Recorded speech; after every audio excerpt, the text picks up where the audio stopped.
So nobody really expected our first look at Loki, but here we are, and believe it or not, there is something major in this that has been revealed for the MCU. So in the one line of dialogue, it's Loki talking about burning the whole place down to the ground. Okay, that's about it. Except you have to pay attention to the letters on his shirt, and what does this mean? So if we go through Marvel history, that says right there TVA, Time Variance Authority. Now here's what's important about these guys.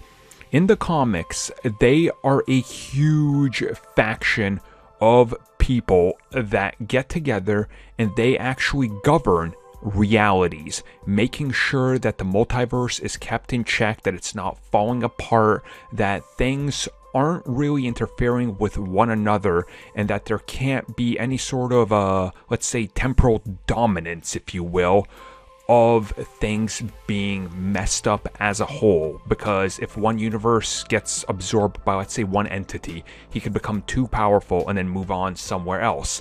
This is sort of like if Dormammu owned everything in ours, he would just move on to another reality, and he could potentially then enter the multiverse and keep devouring things, which is why Doctor Strange stopped him. Now, the important thing to know about these characters is they do have pretty important connections to things like Kang the Conqueror, for example, because the time.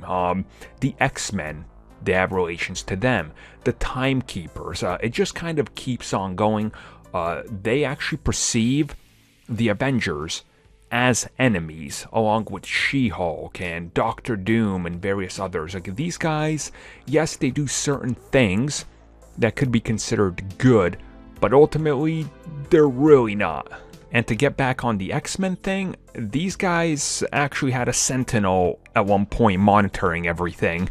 So yeah, you could see what a Sentinel would do if it realized mutants, right? So now I think I'm starting to understand on why they said that Loki, WandaVision, and Multiverse of Madness are going to be so closely tied together, because having this agency in there, that's pretty huge. On top of that, the multiverse going all over the place, introducing new versions of characters and such.